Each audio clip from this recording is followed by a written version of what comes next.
As Sarah strolled through the local park, the familiar sounds of classic rock played through her headphones, setting a perfect soundtrack for a carefree afternoon. A gentle breeze added to the tranquility she was enjoying after wrapping up a particularly challenging coding sprint for an app she had been developing. Working remotely had its perks, like the luxury of staying in pajamas well into the afternoon, free from any judgment. However, as she neared a bend by an ancient oak tree, her peaceful moment was abruptly interrupted. She crashed into someone who felt as solid as a brick wall. Her phone flew from her hand, and her headphones were ripped from her ears. Sarah gasped in surprise, her reaction mirrored by the stranger.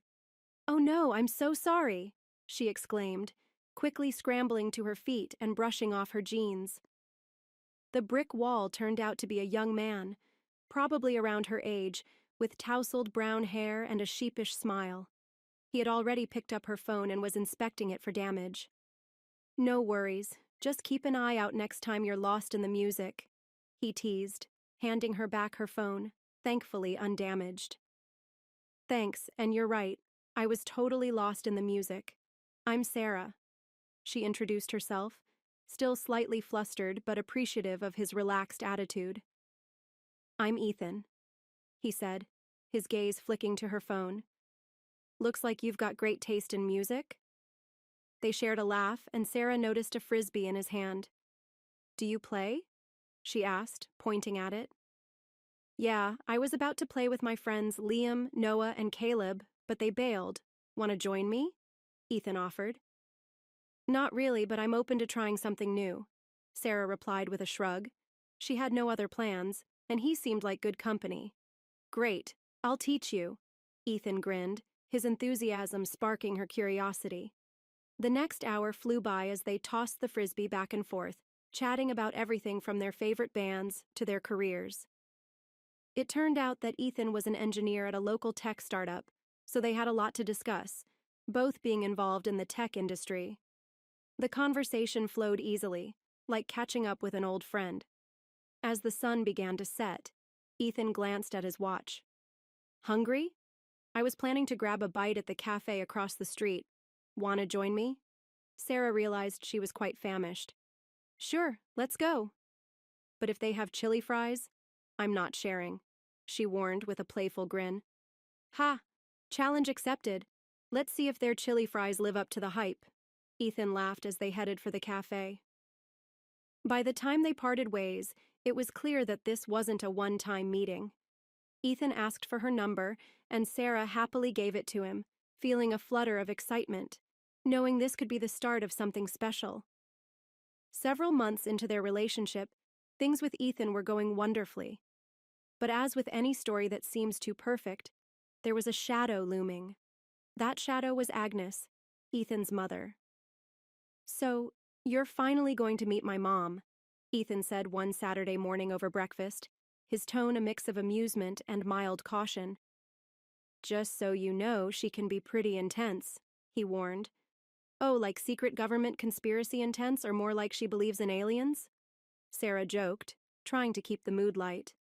"More like she reads your horoscope and judges your life choices based on it," he replied with a shake of his head, preparing her for what promised to be an interesting encounter. Later that day, Sarah and Ethan made their way to his mother, Agnes's place, which looked like it had jumped right out of a glossy TV show with its impeccable landscaping and an air of eerie perfection.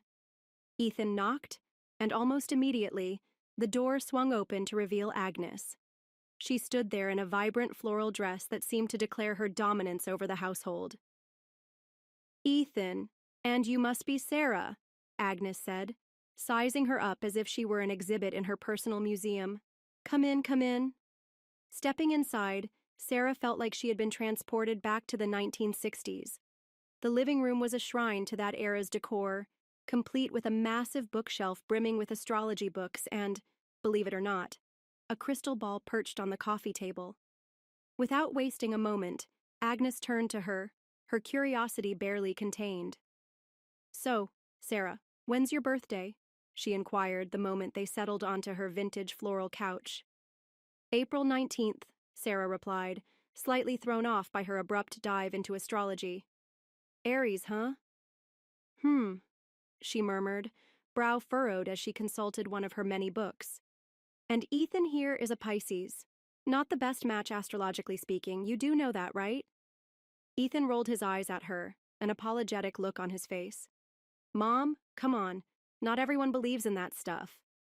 But they should, especially when it comes to important life decisions. Agnes countered sharply, giving her a piercing look.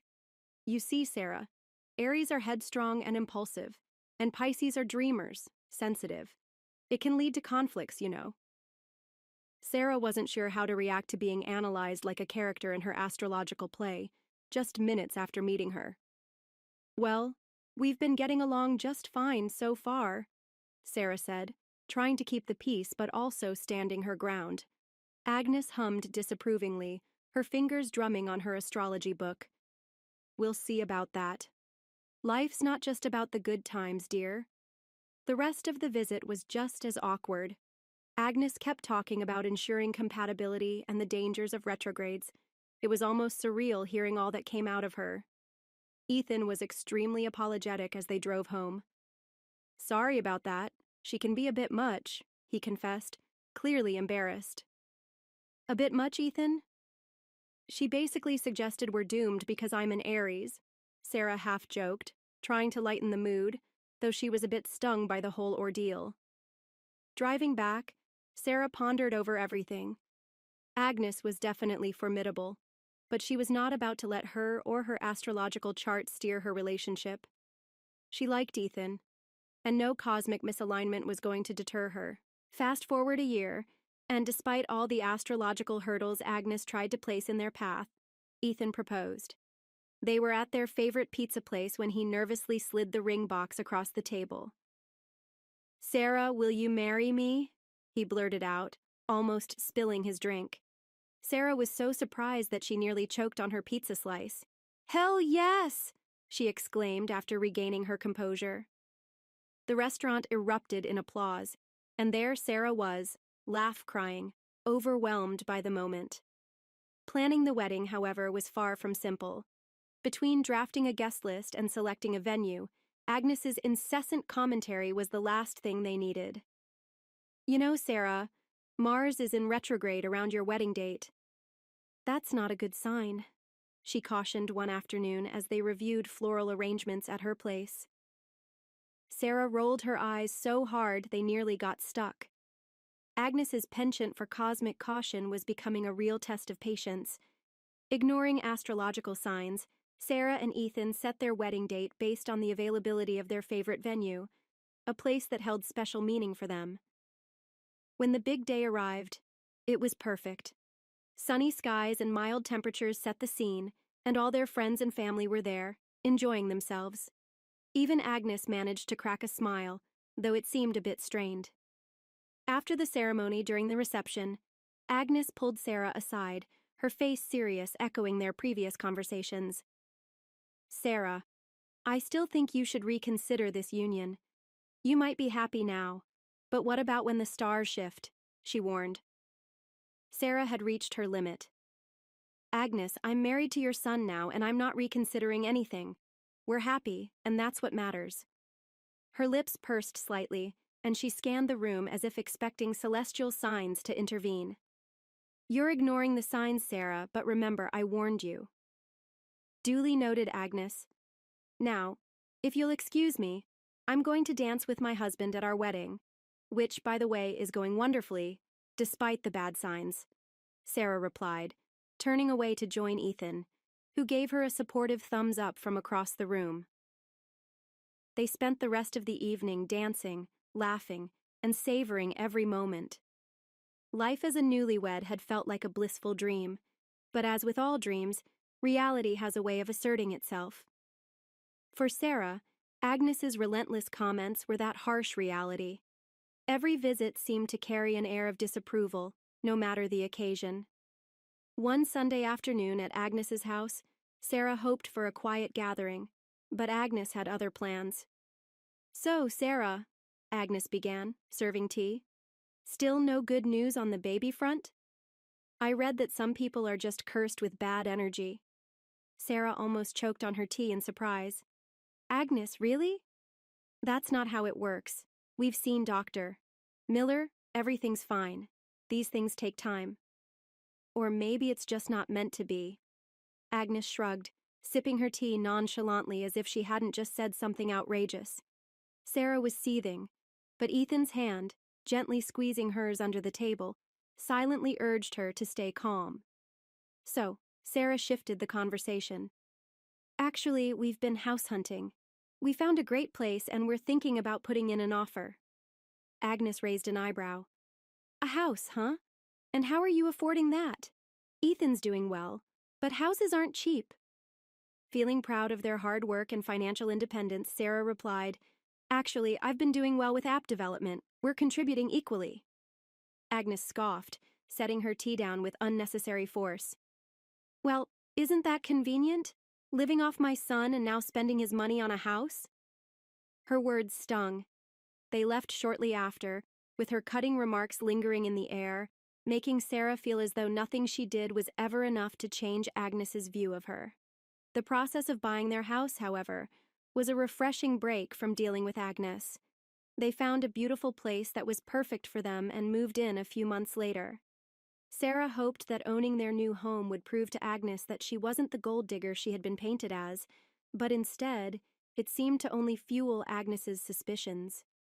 At their housewarming, which Agnes attended more out of duty than desire, she pulled Sarah aside while Ethan mingled with other guests.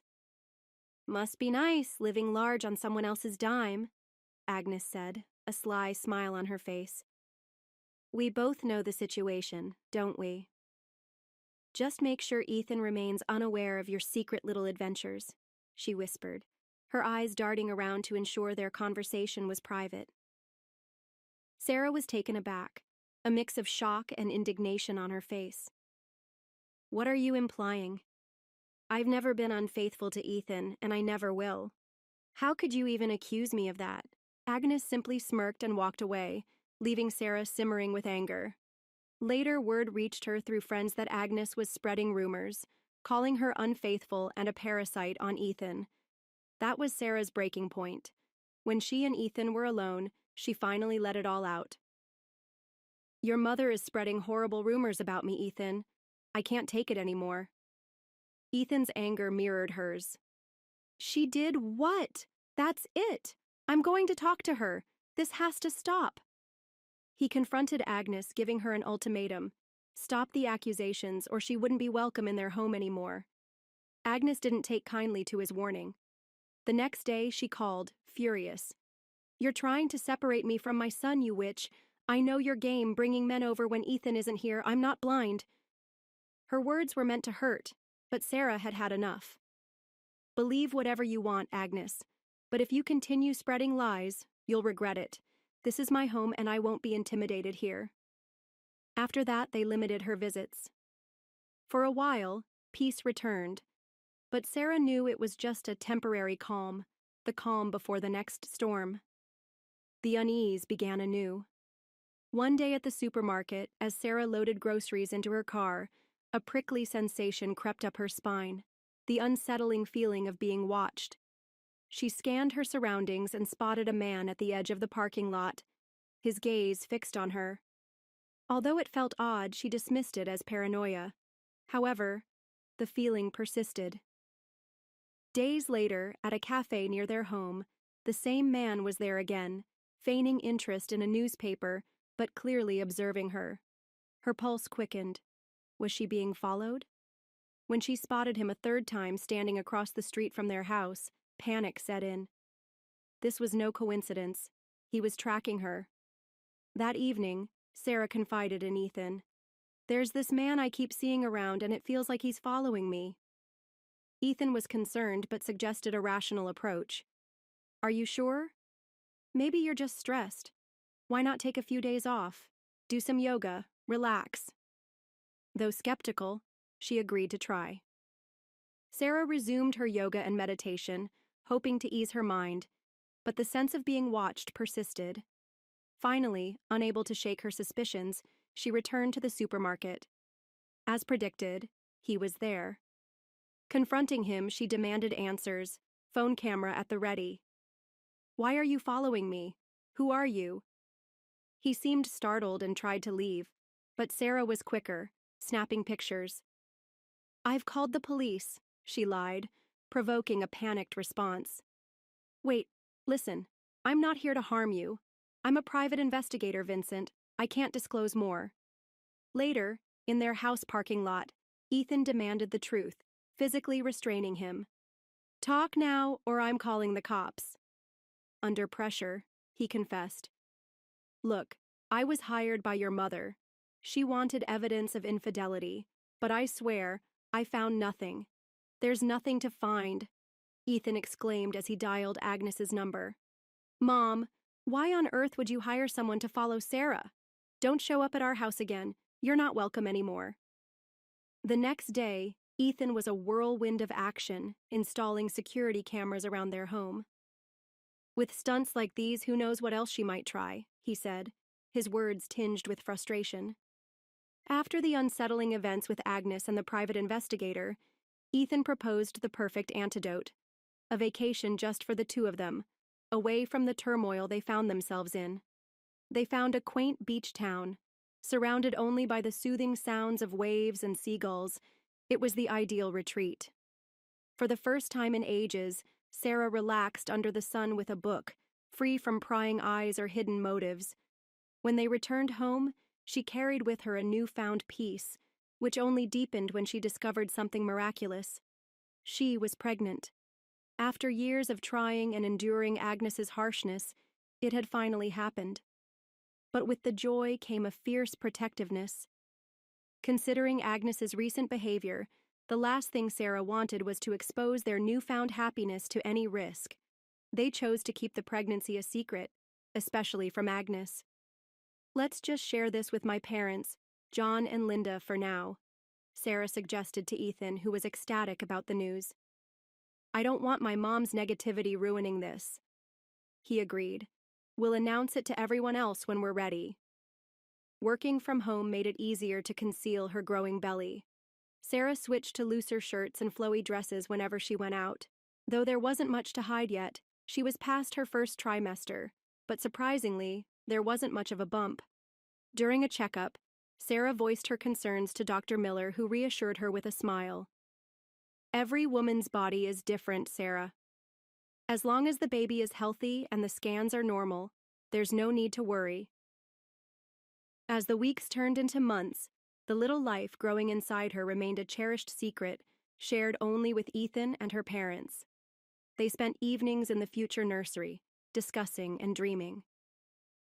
"I think we should paint it yellow," Ethan suggested one evening, imagining the room bathed in a cheerful sunny hue. "Yellow's nice, bright and happy," Sarah agreed, envisioning their baby in their crib against a vibrant backdrop. This little bubble of joy was theirs to cherish, and for the time being, that was all that mattered. Although Agnes's shadow loomed at the edge of their joy, inside their home, within their growing family, they felt secure. 7 months into her pregnancy, with Sarah's belly now clearly visible, she and Ethan decided it was time to celebrate openly with family and friends, including Agnes. They hoped that by sharing the joy of their growing family, Agnes might finally let go of her grudge. They organized a big celebration at their home, decorating the backyard with twinkling lights and vibrant flowers. Sarah felt like royalty, moving gracefully among the guests with Ethan by her side. The atmosphere was filled with excitement and congratulations from everyone, except for Agnes, who showed up late with a stormy expression. Sarah braced herself, preparing for whatever Agnes might say or do. She had hoped that, on such a special occasion, Agnes might maintain some composure, but her optimism quickly faded. As Sarah mingled with the guests, Agnes's voice rang out over the crowd. "This is all an act," she declared loudly, catching the attention of a circle of relatives. "She's not really pregnant, it's just a scheme to trap Ethan and take all his money." Her cruel words stung, but Sarah was determined not to let them ruin the celebration. She calmly approached Agnes, smoothing the fabric of her dress, trying to keep her voice steady. "Agnes, can we talk for a moment?" Agnes sized her up with a skeptical glance.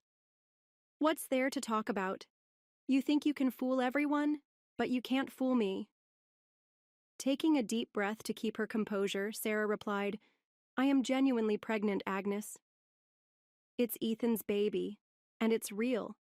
Can we please put our differences aside, just for today, for the baby's sake? Agnes let out a scornful laugh. You're unbelievable. Do you really expect me to believe this whole charade? Trying to avoid making a scene, Sarah persisted. Agnes, please. This is a day for celebration. Let's just enjoy it. Agnes sneered dismissively and walked away, heading upstairs.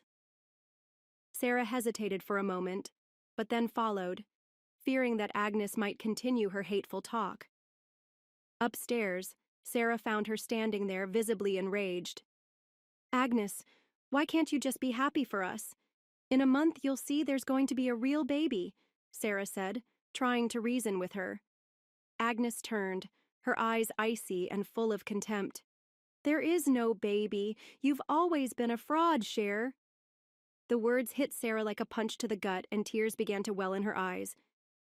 I don't understand why you're doing this, but it has to stop, Sarah said, turning to leave. But just as she started heading downstairs, a sudden shove from behind caught her off guard. She lost her balance and tumbled down the stairs, the room spinning as she plummeted. When Sarah regained consciousness, she was under the bright lights of a hospital room, surrounded by the beeping of monitors. The pain was overwhelming. Ethan was by her side, his face filled with worry. Sarah, thank God you're awake. How do you feel? Ethan's voice was urgent, his hand gripping hers tightly. Sarah's heart raced as she tried to focus. Where's Owen? She gasped, panic rising in her chest. Ethan's face tightened, his concern deepening. They had to induce labor after your fall. He's on life support, but he's fighting hard, he explained softly, his voice trembling slightly. Tears filled Sarah's eyes as the weight of his words sank in. She struggled to speak through her sobs. Is he going to be okay? They're doing everything they can, Ethan reassured her, wiping her tears away tenderly. But the memory of the fall lingered in her mind. The shove, the terrifying tumble, and Agnes's face just before she started her descent down the stairs. Ethan, Sarah said, her voice trembling with both fear and determination. Agnes pushed me. She did it. Ethan looked pained and confused, shaking his head. No, Sarah. It must have been an accident. It wasn't, Sarah insisted, her frustration mounting. Please check the cameras. Ethan's expression softened, and with a heavy sigh he stood to leave, his heart clearly torn. After what felt like an eternity, he returned, his face pale and ashen. I saw it, he said quietly, his voice barely a whisper. You were right. The video confirms everything. My mom pushed you. Ethan's voice was strained as he dialed the police, his conversation a mix of anger and disbelief. Sarah could only catch fragments of the exchange, the tension palpable in the air. After he hung up, he explained that Agnes was being taken into custody. The following days were a blur of emotions. Owen, fragile and tiny, fought for his life in the neonatal intensive care unit, surrounded by the constant beeping of machines and the diligent care of nurses. Sarah spent every moment praying, her heart aching for the little life so vulnerable in that incubator.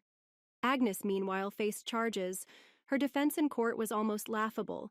She claimed that it was all a prank, a misguided attempt to expose what she believed was a lie about Sarah's pregnancy.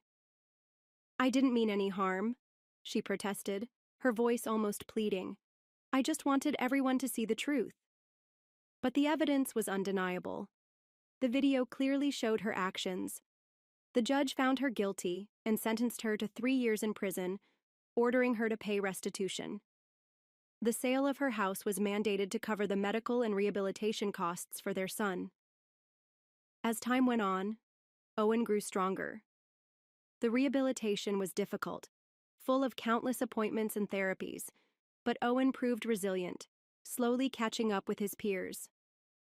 By his 2nd birthday, it was hard to believe that such a joyful, energetic child had faced such a rough start.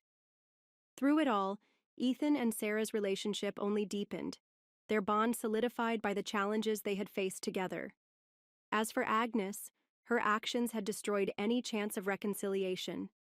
Sarah and Ethan both agreed that it was best for her to remain out of their lives and out of Owen's.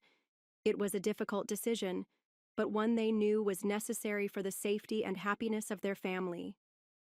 Now, as Sarah watched Owen, healthy, joyful, and full of life, a wave of peace washed over her. It was as if, despite everything, the universe had finally shifted in their favor. The dark cloud that Agnes had cast over their lives had finally dissipated. What remained was a glowing path ahead, full of promise and hope for their small family's future.